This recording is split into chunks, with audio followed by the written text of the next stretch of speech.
So in 2011, what happened? This would be around July, the middle of the year. I had been in New Jersey here about 2, 3 years.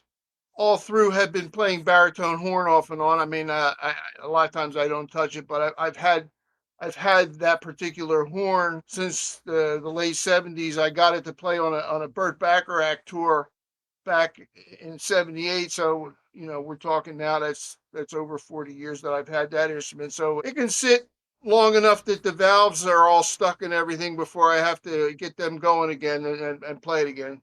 But other than that, it's been trombone mostly. But since I had valves in my background, I had always been kind of maybe entertaining the thoughts of trying trumpet again, or at least picking up some other type of valve instrument like a flugelbone or something like that. But didn't maybe like because of lack of money or something, I didn't pick up this other horn.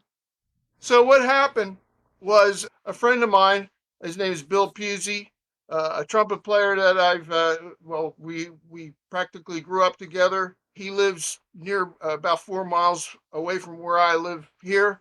He called me, like I said, this is I guess July of 2011, and he's had different trumpet groups over the years, and he got an opportunity to play the Star Spangled Banner at the on the field at the Philadelphia Phillies game, and he done that a couple times in the past.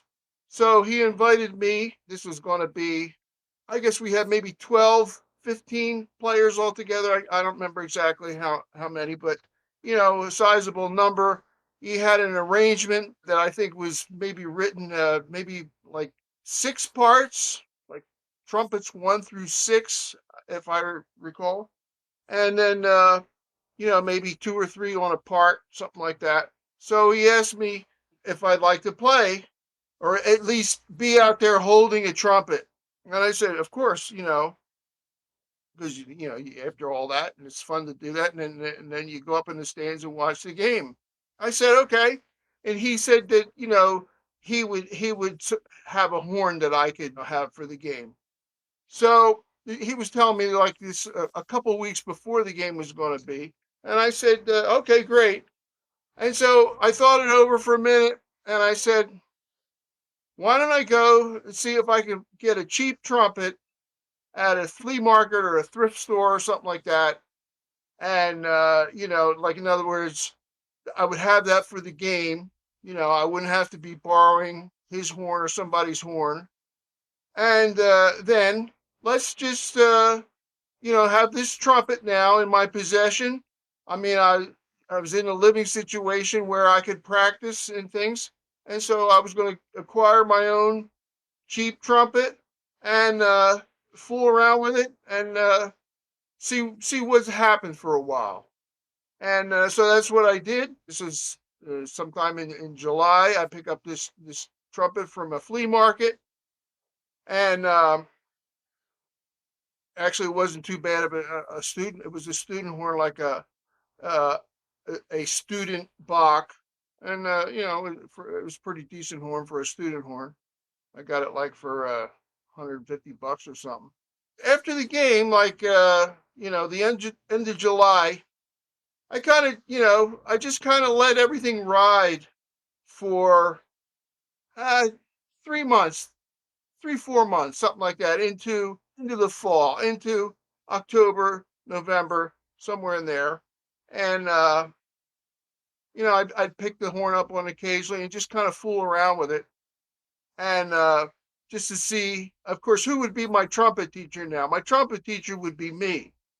By the way, the different embouchure gurus that I went to, Roy Stevens, Doc Reinhardt, and Carmine Caruso, they had all passed long ago, like in the mid '80s. And plus, I wasn't having any more trouble with my trombone embouchure, so I didn't have to, I didn't have to go to teachers anymore or anything like that.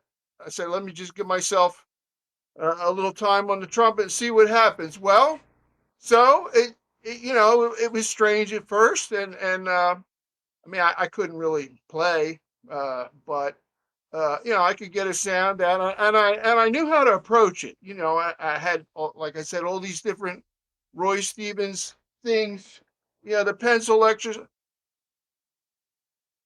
all that kind of stuff. Really, I didn't even need that because, at this point, my jaw was all set up at playing trombone and everything, and like I said, everything was working fine. So over those couple of months, I pick up the trumpet a little bit, and I started getting a little bit better. Just started to kind of work out a little bit, and then, like I said, after about 3 or 4 months, I decided, well, I think I got a chance here because this is about, by this point, maybe the fourth or fifth attempt I had made, to try to become a trumpet player, and but like I said, things seemed like they were kind of working out, and I got the impression that if I put the time in, and there was no pressure, no expectation. I mean, I didn't have to prepare for a gig. I didn't have to get to any level of proficiency in any amount of time. If it didn't work out, no problem. In other words, the total opposite of all the anxiety that I had as a kid when I was learning it, and also then going through some of these other embouchure episodes on trombone as a pro, where I'm making my living and my chops are, taking a left turn on me. So, I didn't have any of those kind of pressures, and so I could just practice anything. And if I sound like hell, it didn't matter. After about 3 or 4 months, that's when I decided, let me go and get serious about this, and put time in every day, and see what happens.